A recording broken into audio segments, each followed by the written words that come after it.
and questions, we finally have an answer. Donald Trump officially announces Ohio Senator JD Vance as his 2024 running mate. Donald Trump chose JD Vance to be his running mate for the 2024 election. I'll be going over more very, very quickly about JD Vance and why I think Trump might have chosen him. But before I do that, I'm going to go to the president's words himself. President Trump said in a post on Truth Social, after lengthy deliberation and thought, and considering the tremendous talents of many others, I have decided that the person best suited to assume the position of Vice President of the United States is Senator JD Vance of the great state of Ohio. JD honorably served our country in the Marine Corps, graduated from Ohio State University in 2 years, summa cum laude, and is a Yale Law School graduate, where he was editor of the Yale Law Journal, president of the Yale Law Veterans Association. JD's book, Hillbilly Elegy, became a major bestseller and movie, as it has championed the hardworking men and women of our country.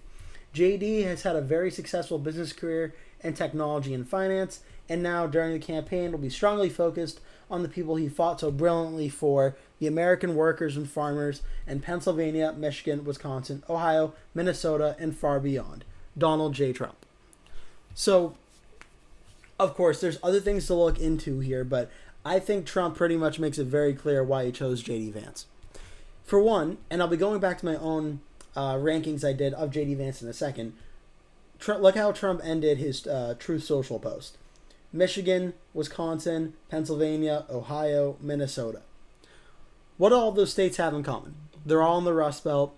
They're all places that are very close geographically to Ohio. JD Vance is going to be able to try and help bring out voters for Trump in these areas. Trump knows, as well as I do, and I think all of his team knows, if Trump does not win one of those Rust Belt states of Wisconsin, Michigan, Pennsylvania, and if he can't win any of those, Minnesota, if Trump does not win one of those, he will not win the election. So winning one of those states is an utmost priority. And Trump thinks picking Vance will definitely be helpful to him in trying to win over these voters. As Trump mentioned, given Vance's very humble beginnings and humble background, that everything he's been through and his story will have definitely a resonating effect and may be able to help him gain more voters for Trump in that area. So I actually personally, this is my opinion here, I think Vance as Trump's vice president makes a lot of sense and is actually a very good pick for the former president. I think in relation to some of the top competitors that we've heard, Marco Rubio, while he would have been a fine choice, that's a very safe choice. And I don't think that was one that I ever personally believed too much, just due to the fact that they are from the same state. There's questions constitutionally if that even can be done. And if it does, I'm not sure if he's the one Trump would fall over backwards for to want to actually pick Rubio. And Burgum, with all due respect to Governor Burgum, he would be an excellent cabinet member for Trump. I'm not so sure about vice president. In my last video I did on this topic kind of explained all this. I think JD Vance was honestly the perfect vice presidential pick for Trump. They are very much intertwined on a lot of things, including electoral success. I'll be getting to that in a minute. But first, I'm going to go back to my earliest video I did on this topic on who Donald Trump will pick to be vice president.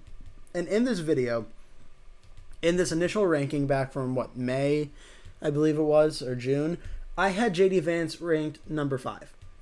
And obviously in hindsight, number 5 was not number 1, so I was definitely off. But I wasn't too far off because I did think he was a legitimate contender for vice president. So what I wrote for Vance, very briefly, was that he was a senator from Ohio, a historical toss-up state, and that definitely played into effect while winning over voters in the Rust Belt. So that was definitely a good thing that Vance could do. Another pro I had, and a big reason I think Vance was chosen, him and Trump are pretty much in complete agreement on a lot of political issues. Vance may be slightly more conservative on some issues, but overall they pretty much see eye to eye on most issues.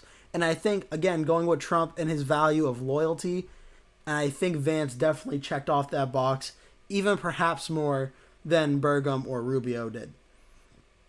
Two of the cons I listed was he was just elected in 2022, and he didn't have a ton of experience as a senator. And that is true. Vance did not have a lot of experience being a senator.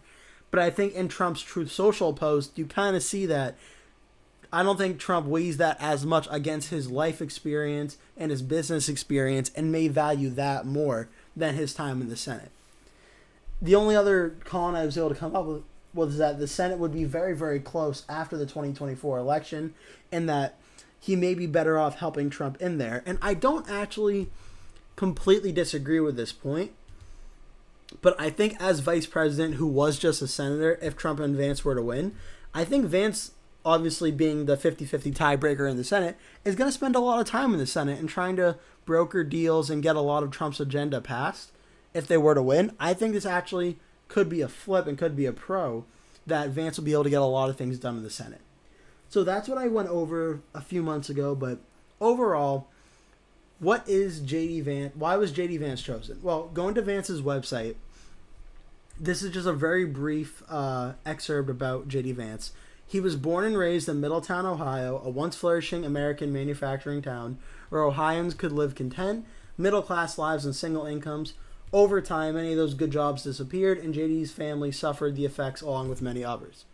Turbulence was common at home and at school. His grandmother, called Mima, was his saving grace. Her tough love and discipline kept him on a straight and narrow, a quote-unquote blue dog Democrat. So another thing Trump and Vance have in common is early in their life, they were both technically Democrats. Let's not forget, Trump was only a Republican actually pretty recently. So this is, a lot of people thought maybe that Vance saying some comments about Trump in the past and being a Democrat would hurt him. It's not different than what Trump did, so it might not have hurt him at all. She owned 19 handguns and nurtured a deep Christian faith in herself. This is about Vance's grandmother, by the way, Mima. I could be wrong. I believe Vance was a Democrat too at some point, but that was referring to Vance's grandmother. She died in 2005, shortly after JD enlisted in the United States Marine Corps.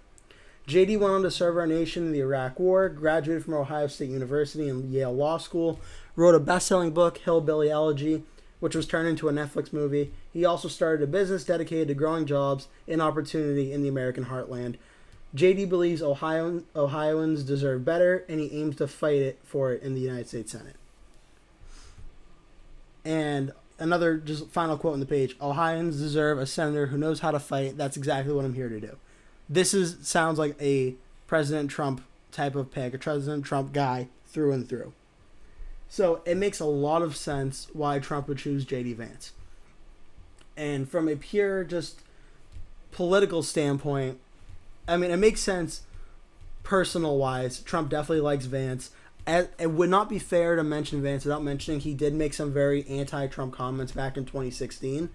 But, I mean, he's done a complete 180 since then. And the 2022 Senate race in Ohio will explain why. But I just felt it was very, very fair to, very important to at least mention that, because that will be undoubtedly in some of the attacks that Democrats will use against Vance as Trump's running mate. But I can absolutely see why Trump chose Vance to be his running mate. Let's go this one. Yeah. So why Vance in 2022 was running for the United States Senate race in Ohio.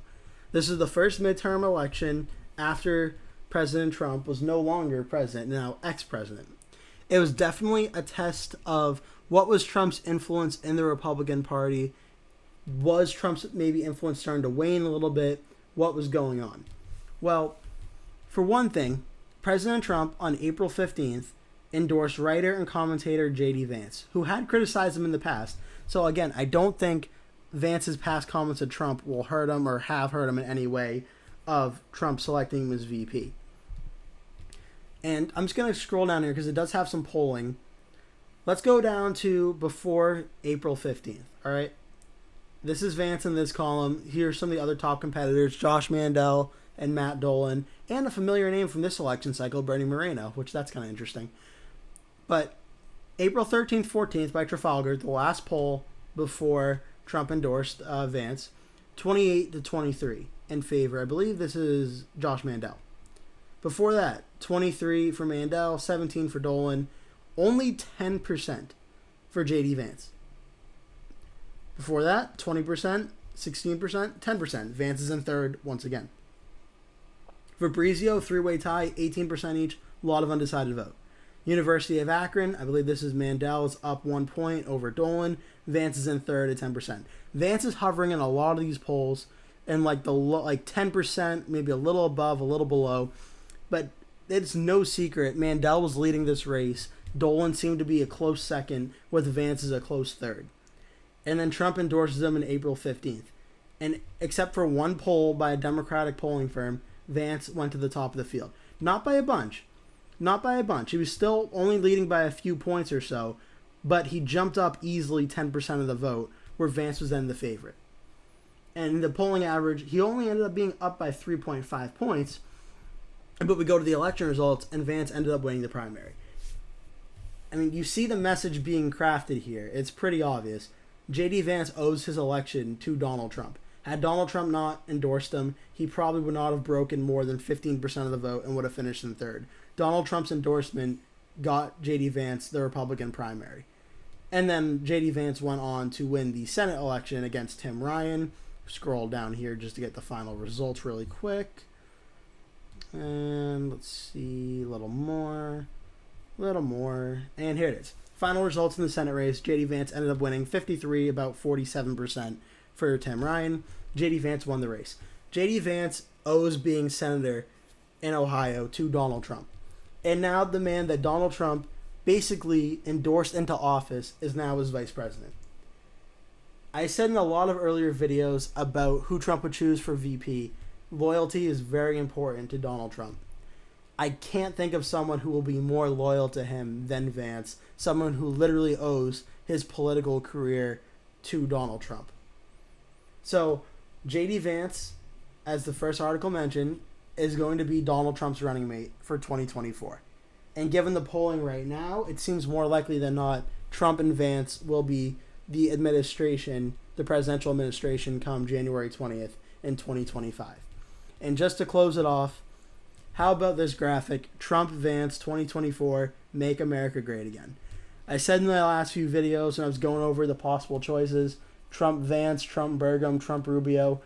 Trump, Vance just kind of had the best ring to it. It sounded the best and the right to me in my ear. And you know what? I guess I was right. So that is going to do it for today's video. Thank you so much for watching. Please remember to like the video and subscribe to my channel for more videos like this in the future. Thank you so much for watching, and hope to see you in a future video.